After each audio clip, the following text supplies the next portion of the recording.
Fergus Hodgson with the PanAmerican Post, and I'm reporting from Armenia, Colombia.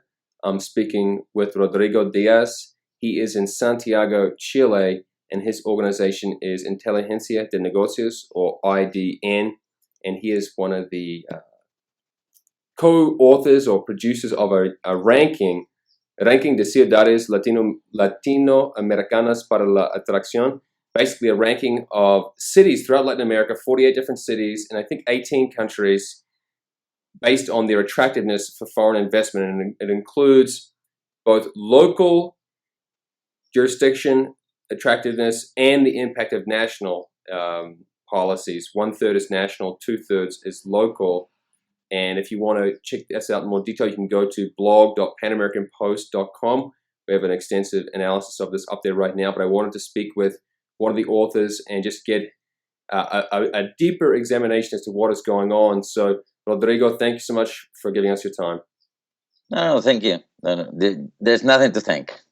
Right. Well, I'll say that I'm really pleased that we have this data, and it's already attracting great attention online because people are very curious. Many people from outside the Spanish-speaking world perhaps don't know how to interpret what is going on there.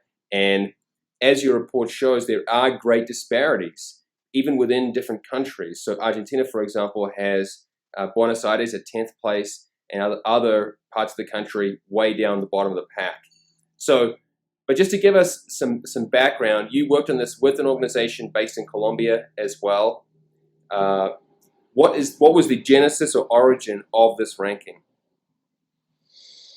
That's a tricky question. We want to give to the public, give to the audience, a different concept of what the cities are doing to improve the quality of life of the citizens.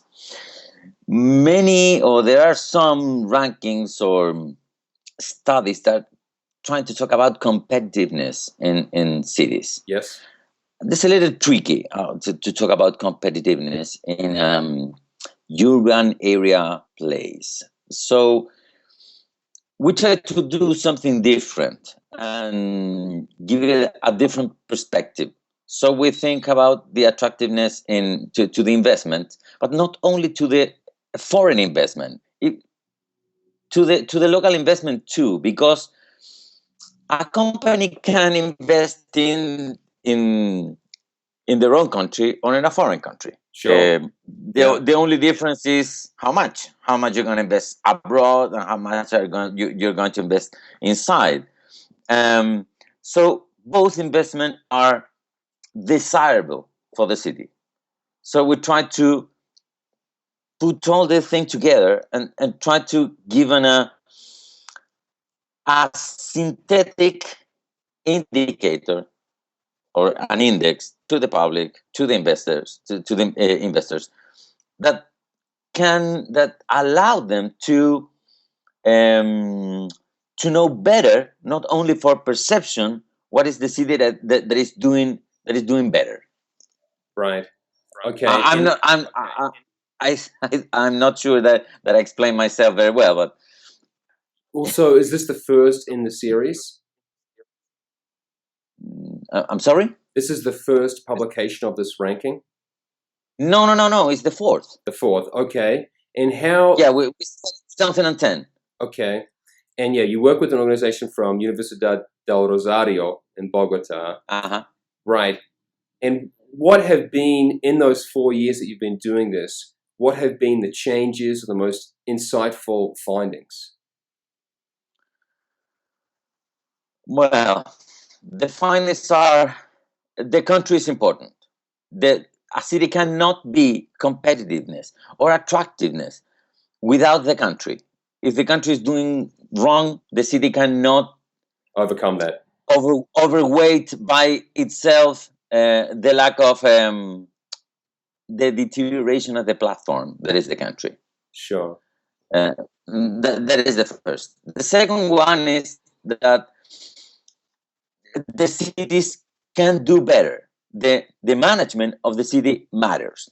When a city is doing well, you can find lower unemployment, a higher rate of growth, and a certain kind of sustainability in the growth. So they not only growth 1 year, they growth 1, 2, 3, 4 years are growing at a good rhythm. So when a city is doing well, you can notice. You can notice because projects appear, big corporations move to the cities, move into the city. Right. It's hard to find a company, for example, one of the Fortune 500, that leave a city. It's strange. You don't see that, but they reduce the operation. Sure. So it's tricky way to see it. And the other thing that you can see is that when a city is doing well, new corporations are incoming into the city. Right. Actually, let me just clarify the top 5 and bottom 5 for people. So Santiago, Chile is number 1, then Sao Paulo, Brazil, Mexico City, Mexico, Lima, Peru, Bogota, Colombia. Those are the top 5, and the bottom 5: Santa Cruz, Bolivia; La Paz, Bolivia; Guatemala City, Guatemala; Maracaibo, Venezuela; and Valencia, Venezuela. Yeah. What you touched upon the next question I had, really, that we have these rankings based on policies, both the national friendliness, openness to investment, barriers to trade, whatever you have. How measurable is the impact on the flow of dollars? Because we know that capital is one of the key, if not the key, distinguishing factors between developed nations and undeveloped nations. So this is no joke. The investment is so important to the development of a nation. What measures do you have to show that this ranking actually lines up with the flow of investment? Well, it's very difficult to see it. There is no good data that can tell you that a city, not a country, a city is receiving foreign direct investment. It's very complicated. The data is not available. You have to do some kind of proxy, maybe. But the better proxy is the number of great corporations installed in the city. Yes. When a corporation install, one of the Fortune 500 is installing in a city, you can see that there is that is a distinguished signal that a city is doing well. Okay, so and you have observed this, that the top 5: Santiago, Sao Paulo, Mexico City, Lima, and Bogota. I will say that I was just in Bogota a couple of weeks back, and the growth of investment or population in Bogota has been rapid. You can see that with your own eyes. Almost too rapid for the city. It's been very quick. Okay, what key ingredients went into this ranking? I mentioned a few of them. You could say openness to trade, stability of the legal system. Do you want to just clarify the ingredients that went into this ranking of the 48 cities? The ingredients are a lot, more than I don't know, maybe 40 or 60. So let me summarize. In the level of the country, the size of the country, the risk of the country. Let me stop you there. Let me stop you there. How does the size of the country impact the ranking? Is a bigger country better or worse? Not only the size of the country, but the open market to the corporations. So if a country is big, there's a positive point. If the country is small, there's a negative point. But if that country is open to the world, you can compensate that you're a small country. What I mean, though, is that in the actual index calculation, you didn't say population size is an advantage to attractiveness, did you? No, the size of the market. So GDP. GDP, but you did say a country. Was it per capita GDP? No. It was just total GDP was considered a superior option. So a place like Brazil would be helped by that, given that it has a much larger economy than, say, Chile. Or Guatemala. Sure. Okay. the point is that to attract foreign investment, to attract investors, you need to be on their radar.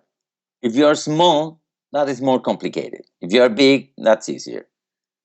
I see. Okay. And you touched upon a few of the outcomes that basically you are seeing major corporations follow these findings. What other reaction have you gained? I mean, this has been out for about a month now or 2 months now. What traction has this report received? And actually, I'll say that we have the Spanish version. Is there great demand for there to be an English publication of this as well? I don't know. Maybe. Okay. But what traction? I mean, you did do this from both Chile and Colombia. Have many major media outlets throughout the region picked up on this and promoted it? Who has been the target audience and how have they responded? We have two target audience, corporations and the offices that promote the cities. Right. Invest in Buenos Aires, invest in Sao Paulo, invest in Bogota, or that kind of institutions. Chamber of Commerce, maybe too. Sure. And some of them call us and ask for consultancy or just they want to receive the report or that kind of stuff. But you've not received positive or negative feedback? Have many of the cities, I mean, I imagine many of the cities like Valencia and Maracaibo, they've dismissed this or mocked it, ignored it. Is that the case? Yeah, that's the case. Right. That's the fruits of the game. We're just the messenger. We're not the message itself. And the methodology is, or it tried to be, exactly the way the investors think. Sure. So we are trying to reply what they think, what they the perception that they have from the cities, at seeing the unemployment, the growth, the risk, the cost, etc. Right. And the actual index calculation, and I know within the publication, you show the score last year and the score this year so that people can assess the direction people are heading. So, for example, Panama City is falling. I think Lima, Peru was advancing. Yeah. Sao Paulo fell one to let Santiago, Chile into number one. Yeah. Uh-huh. Have you kept the index methodology the same, or are you going to be refining it? Are you looking to add more cities to this list? Until now, the methodology is almost exactly the same. We make some little refinement. 1 year, couple of years ago, we include human capital as a new driver. Sure. What is not included in the two early versions. How do you measure human capital? And how? Yeah, how do you measure human capital? We measure indirectly from the quality of the universities. Okay. So you're adding human capital. What other additions will there be to the index? No. That was the only one that we did in these 4 years. No, that basically the index is exactly the same. I can think that's refinement was thing because we discuss every year Chile and Bogota, Santiago and Bogota. We both sides of the team discuss every year how to improve the index or if we have to include new cities. Yeah, the discussion is, can we do it? And is there the data available? Is that the question? Yeah, that's exactly the question. For example, in Central American countries, it's very complicated to find city data. Sure. You can find city data in Brazil, in Colombia, in Mexico, in Chile. Complicated in Peru. Peru doesn't have exactly very much good data or detailed data for to cities, to city level. Argentina is complicated too. Sure. And so we have that complication. Now we are going to include Campinas in Brazil and Arequipa in Peru. Okay. That's the two new incomers for the next year. Right. And what are the key as we round off, what are the key take-home messages that you want to share with people? You mentioned that both national policies are extremely important and almost undermine what local cities can do, and municipal policies can make a difference too. So you have like two components to the puzzle. What other key take-home messages should people read into this report? Okay, let me summarize in three. First of all, capital market. The capital market is key to attract investors. The second one is there are two kind of cities: huge cities and medium-sized cities. The bigger one, Sao Paulo, Buenos Aires, Bogota, it seems that always they're going to be on the top because of the size. The size is really, really important. And if they do it well, it's very complicated for a medium-level city like Porto Alegre to be inside of the top 5. It's very complicated. But it doesn't mean that they can do well. In a second level, there's a lot of sensational cities: Monterrey, Medellin, Puerto Alegre, Belo Horizonte, Rosario in Buenos Aires, Guadalajara. They can fight, they can have a struggle, they can compete in that level. And that level, I think, is extremely interesting. And the best way of accomplish that is to have an office to promote the city. You need to create brand, movement, spaces, a fashion week, a cinema festival, something that attract the city, that put the city in the radar of the investor. Look, here is happening things. We're doing things. We're doing well. This is a great city for living, etc. So I think that the key is that kind of cities, medium-level cities, they need an office to promote the city, to do it well. Okay, so the first one is the largest cities have a huge advantage, but that doesn't mean more moderately sized cities such as Medellin here in Colombia can't compete.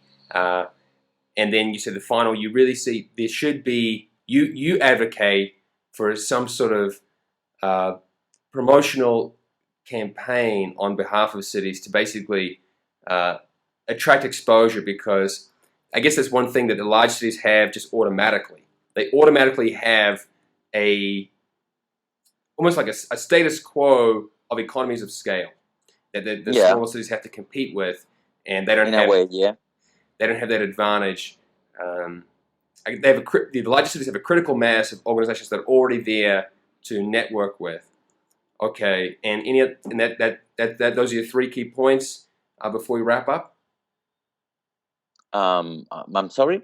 You said you had just 3 points to clarify, and did I round those up correctly? I'm not sure. Well, the other part is that the country matters. Okay. It is impossible with the problem of, for example, Valencia or Maracaibo. Yes. Is that the government is trying to staticize? It's correct to say staticize? No, the government wants to take over the companies. Right. And that is not good for investment. Yeah, you cannot attract any corporations if the risk of losing everything or most of everything is high.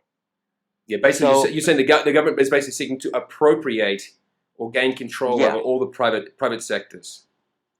Well, no, not all that. Whatever. If they do it one time is enough to send a signal that I don't know, the risk jump to the roof. Right. And there's a kind of an alarm. So they say, well, okay, what country are we going to go next year? Bolivia, you said? Risky. Venezuela, risky. Argentina, risky. So that kind of signal is not good for investment. And that's what I think, that the country matters. If the country is easygoing, is pro entrepreneurs, if the transaction costs are low, if the tax are competitive, if there is a rule of law. Rule of law is very important. Sure. So if you have that platform, you can attract companies, you can attract investments. But if you don't, if you destroy that platform, it becomes very complicated. That's what happened with the Bolivian cities or the Venezuelan cities. It's not their fault. The problem is at the country level. Right. And what the ranking says, our ranking says, is very, very reasonable about what the World Economic Forum says or other measures says. So we are not the only one that is saying that kind of stuff. Right, exactly. No, it's not out of line with other findings. We've been speaking. No, it's coherent. Yeah. We've been speaking with Rodrigo Diaz. He is the Executive Director of Inteligencia de Negocios, or IDN, based in Santiago, Chile. I want to say thank you for your time, and we'll finish it there. No, thank you. Thank you very much indeed. Excellent.